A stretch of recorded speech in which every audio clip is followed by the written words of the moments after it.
আরে আমি তো খাই নাই, পান করছি।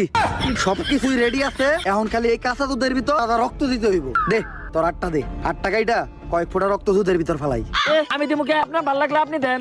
আরে রক্ত তো আমি দিতাম, কিন্তু আমার রক্তের গ্রুপের লোকে সঞ্জয়ের রক্তের গ্রুপ মিলে না। রক্ত লাগবো এ পজিটিভ, আমার রক্তের গ্রুপ হইলো এবি পজিটিভ, এর লেগে তোরই দেওয়া লাগবে। কিন্তু ভাই আমার রক্ত তো এ পজিটিভ না, আমার রক্ত ও পজিটিভ। ও পজিটিভ তো বুঝলাই গেছিলাম, ও পজিটিভ রক্তই তো লাগবো। দে ভাই আপনারা কেন এরকম আদারের বুদ্ধি আপনি কই থেকে পেয়েছেন? আরে এই বুদ্ধি আমার নিজের মাথার থেকে আইছে, এই ধরনের বুদ্ধি আমার মাথায় ভরপুর। লোকে ভন্ডামি করেন না, সত্য করে কোন আপনি। ইউটিউবের থেকে দেখছি সম্পূর্ণ। এখন আমি সঞ্জনার এড়াইকা ওর ভিতর রাত্তাটারে বন্দি করব। চন্তর মন্তর সব কাপজাপ বন্ধ কর, ঝামেলা সব বাদ দিয়ে এই লেবুর ভিতর আইহা বান কর। এটা না করস সঞ্জনা তোর নানিরে খালি কর।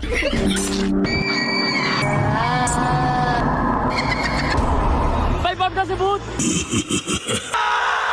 আরে আমি তো খাই নাই, পান করছি।